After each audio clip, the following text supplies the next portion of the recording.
Do our conversations about crypto have you wanting to do more with your career? Check out Fidelity, which has been exploring Bitcoin and blockchain since 2014.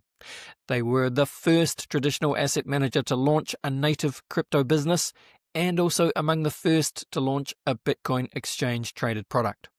So why consider Fidelity? Because they invest in their talent with continuing education programs and they invest in their technology, ensuring associates are working with the latest and greatest so that their crypto teams can continue to improve and evolve their product, staying ahead of the rapidly changing digital asset landscape.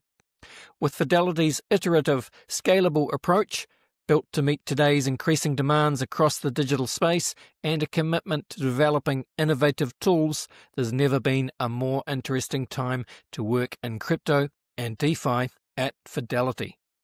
Explore Fidelity Crypto Careers today. Go to crypto.fidelitycareers.com to learn more.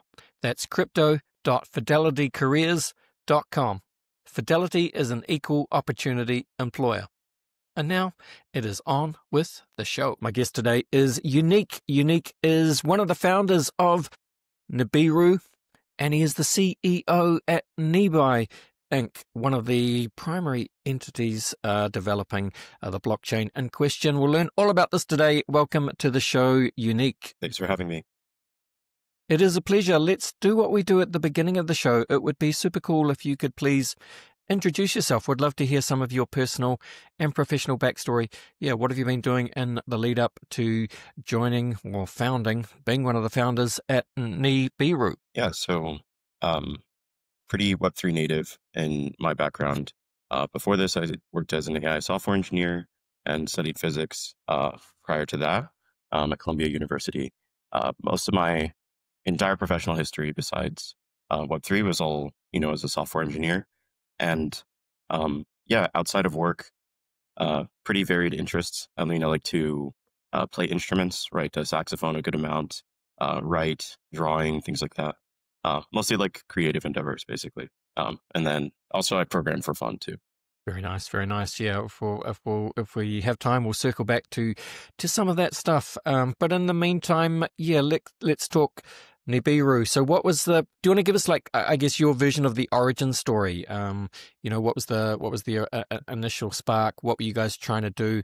Are we on track? Mm-hmm.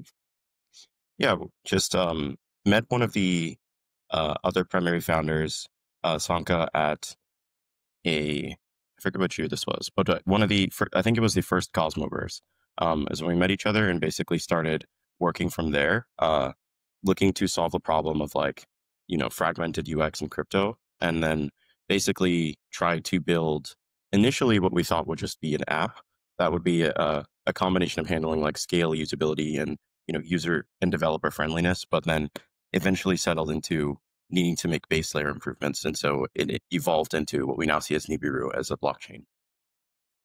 But yeah. And I think, if, a lot of blockchains get, and the developer teams, they get bogged down in complexity. How do you make sure that what you guys are doing at Nibiru stays accessible both for, I guess, developers and the end users, and just make it as much of a seamless experience as possible?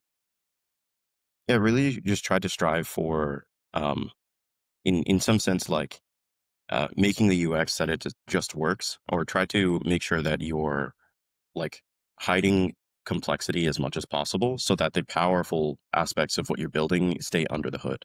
Because there's a lot of falling into the trap of getting too bogged down in the infrastructure and selling that, where it kind of loses sight of what people actually care about. So a good North Star in some respects is to look at the experience centralized exchanges offer, because they do a lot of things right, and try to port those over into, the DeFi or decentralized space. One of the, I guess, one of the selling points, if you like, of the Nibiru ecosystem is yield. Of course, it's the same for most ecosystems. But, I guess the first thing you see on your website is Nibiru is where yield lives. Where apps with sustainable yield come as standard, Unique. So yeah, just talk to us about, I guess, the ecosystem and the kind of yields that are available and what you're trying to build here. Yeah, so we um, transitioned more from a lot of the work on the chain at first is brought to like, change the way that the execution and consensus works in the base layer, and then also make sure that it adds like support for different VMs. And we moved more over into a lot of like all of the engineering work and all of the non-engineering work being mostly centered on like, okay, what products can we build on top of it? Because the stack already has everything we need to support apps. Now it's about bringing the right apps in.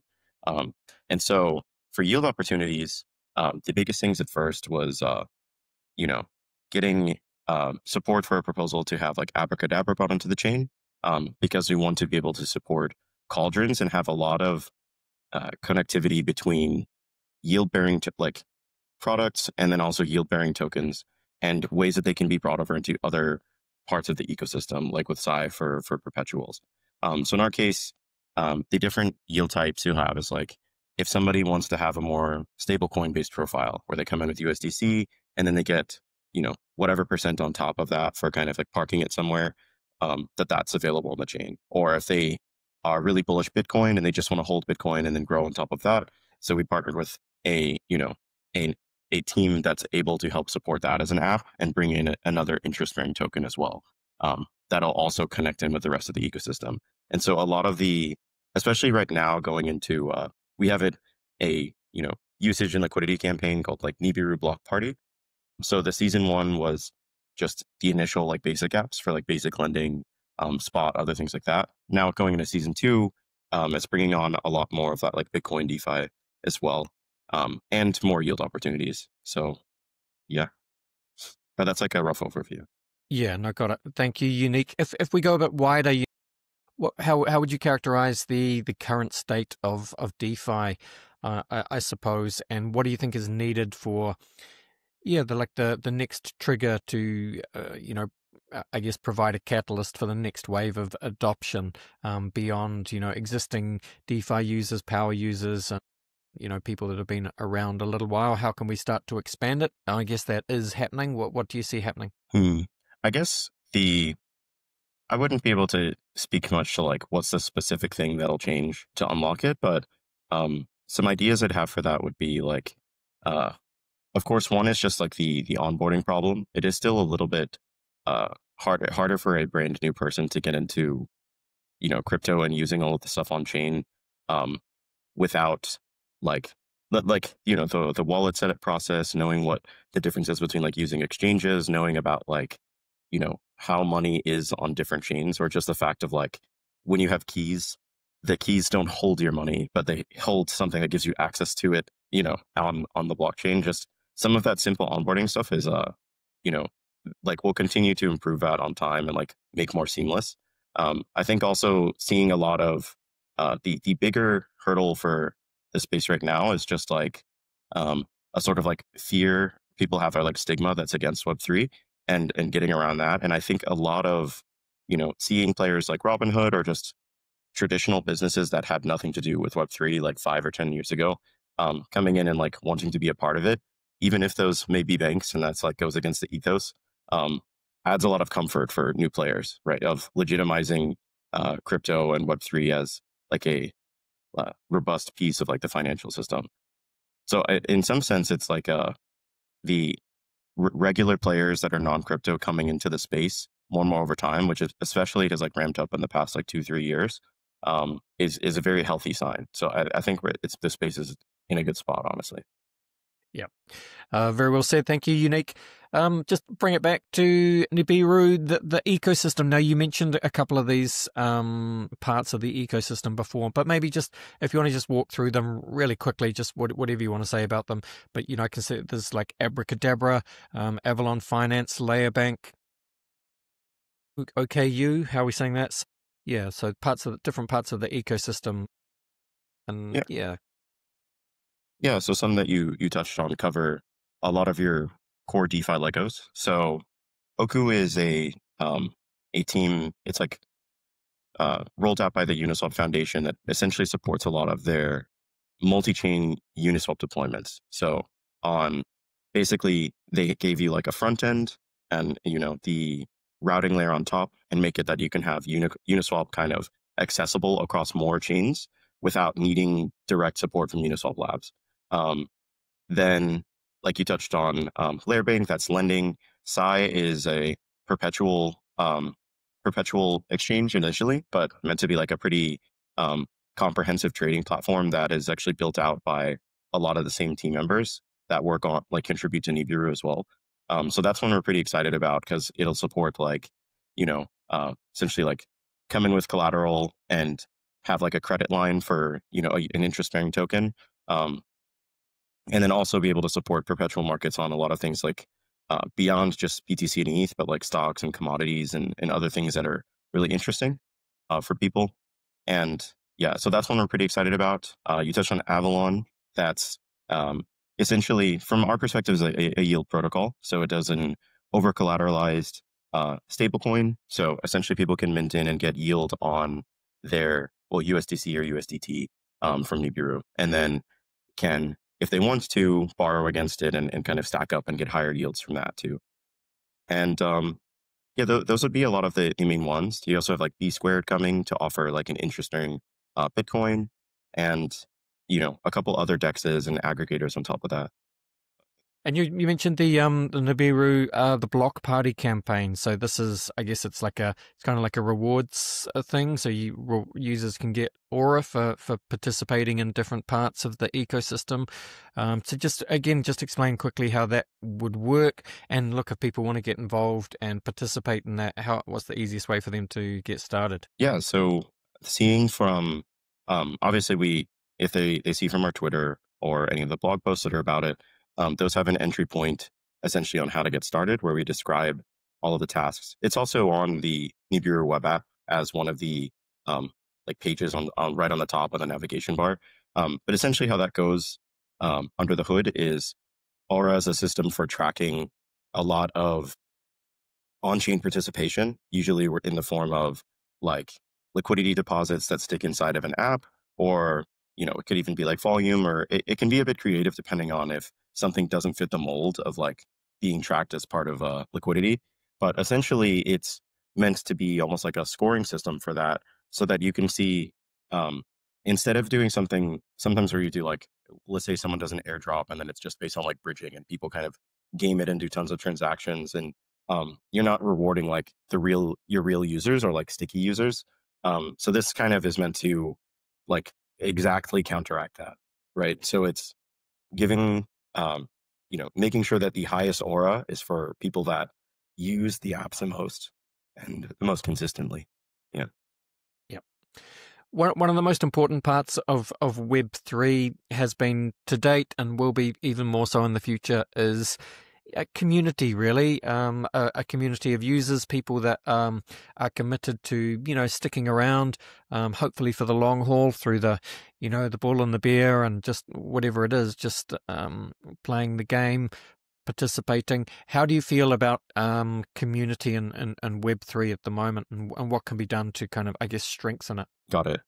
Yeah, I mean, what we really strive for is just you thinking of the community members as more like almost like they're co-owners, not spectators, or really that they get to shape the direction of what's happening.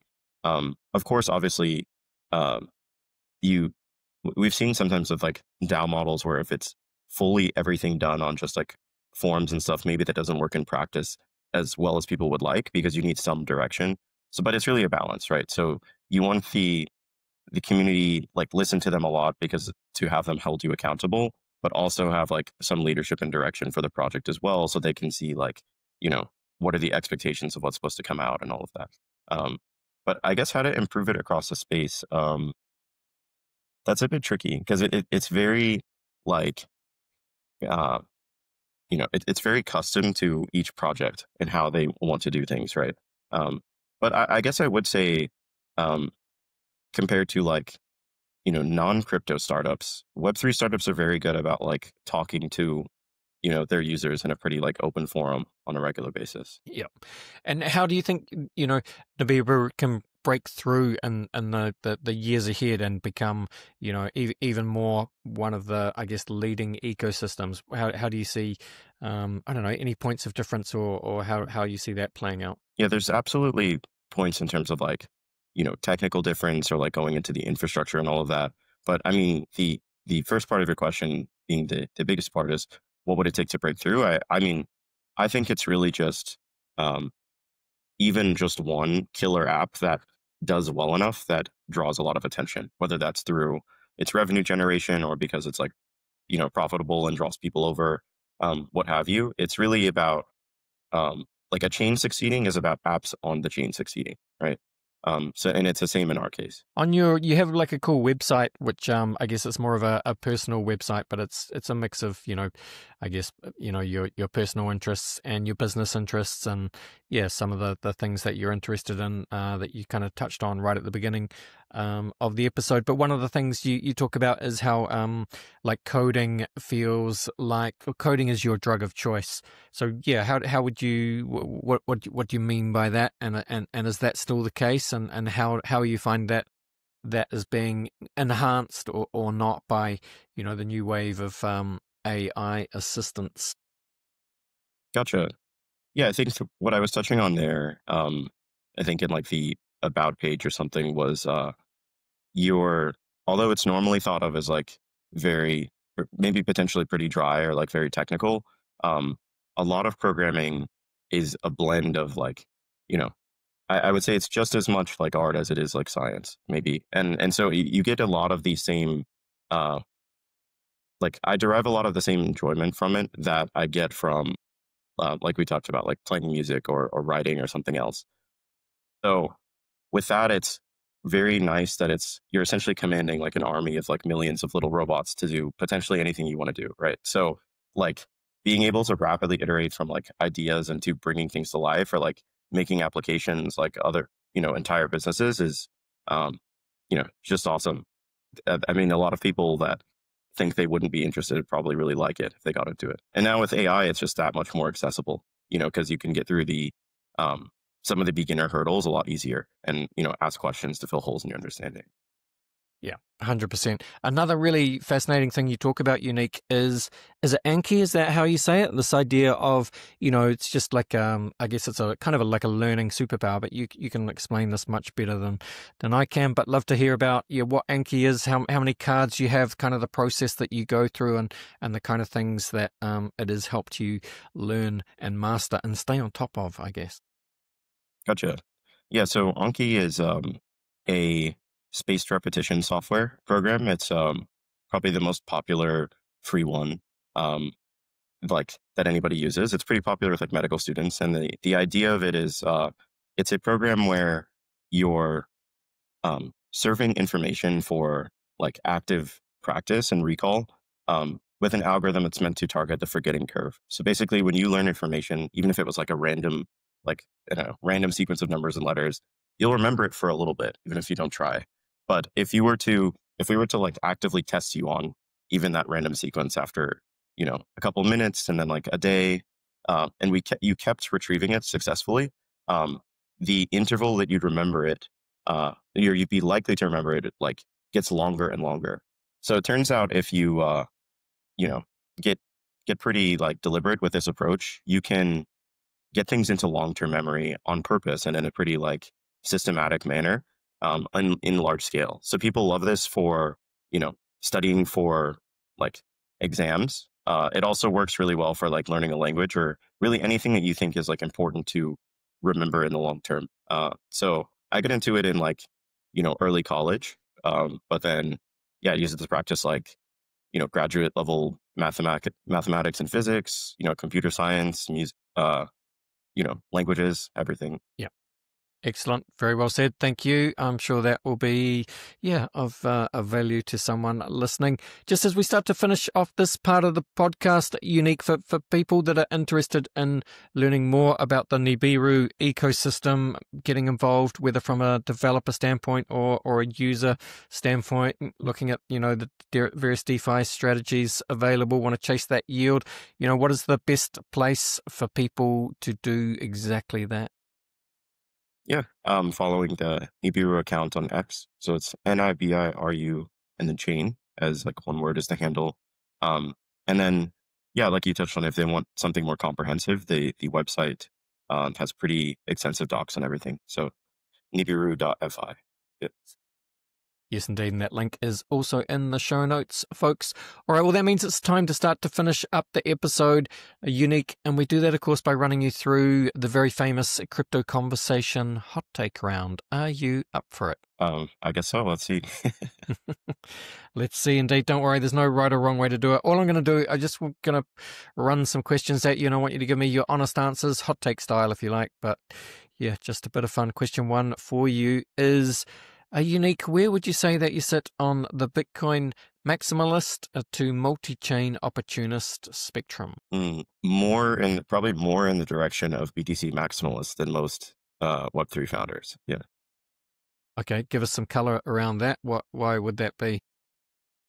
I don't think there will be that many like winners. Although we'll have a lot of support for multi-chain stuff. What we may see is almost like on a business or project by project level, there are sort of like small chains that people deploy that are very specific to like maybe all of the transactions for Stripe or all of the transactions, like in the same way that like Coinbase makes their own blockchain and lots of other companies now are making their own chains. I don't know if that is like, so those will probably stick around, but be specific to a business. But then most of the activity in terms of like general purpose apps will probably still be on like the biggest chains. I don't know if it'll be the ones we see right now, but I mean, Bitcoin is still going to be like a major thing, and Ethereum is still going to be a major thing. That's not to say others won't exist, but yeah, that's why I kind of like lean on the maybe BTC maximalist spectrum, because it's still going to be like a major factor. Yeah, makes sense to me. Thank you, Unique. All right, what would you say then is your firmest conviction crypto opinion? I don't know what my firmest conviction would be.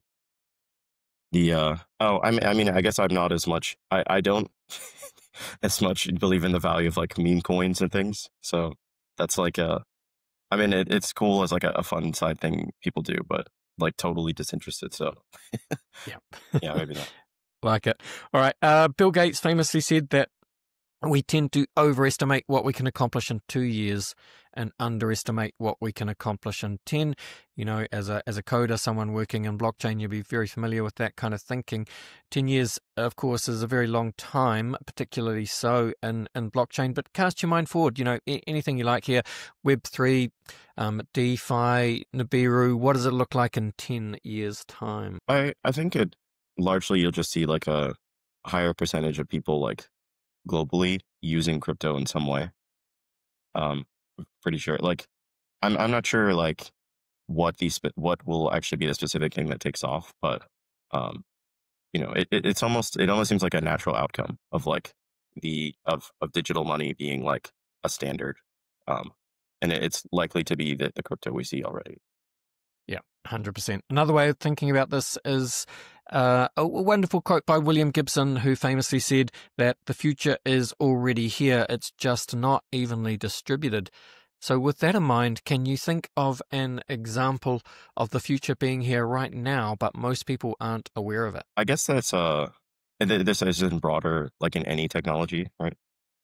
I guess I would say like a lot of that is with even like even with like the simpler AI we have like emerging. But a lot of times we romanticize like what's seen in movies where you have something that like feels like another living being. But the step right before that, where you have something, you know, you can automate pretty complex systems that are able to like, as you're seeing, drive cars, like study medical imagery, speak to someone and act as a teacher, are already like emerging now. So a lot of what you see and like looks awesome in to come and like many years in the future in the movies is actually kind of already here. It's just like in an infant stage, which is pretty awesome, right? Yeah, pretty awesome, right? Definitely pretty awesome. Couldn't agree more. Unique. It brings us nicely to the final question, which is very simply, what is your favorite science fiction book, film, or TV show? Geez, I wish I had more time to think about this before. Maybe I guess some off the top of my head are like yeah, I mean I liked Altered Carbon as like a more modern show, but could probably give a better answer if I were to think back to like which one impacted me the most. Yeah, no, Altered Carbon. That's a solid choice. Yeah, we'll take that. All right. Unique. This was a lot of fun. Thank you for coming and spending some time with us today. Just to close it out, please do feel free to share your social handles, your websites, anything like that. And of course, where should people go for all the good data points on Nibiru? Just, go for gold. Yeah, I mean, the best place is, like we touched on, the Twitter account of of Nibiru, that has, I'm connected and posted Eastman as like an affiliate or whatever. And then it has all the links. So yeah, Nibiru chain on X. So Awesome. Thank you so much, Unique. All the best, and bye for now. thank you. Take care.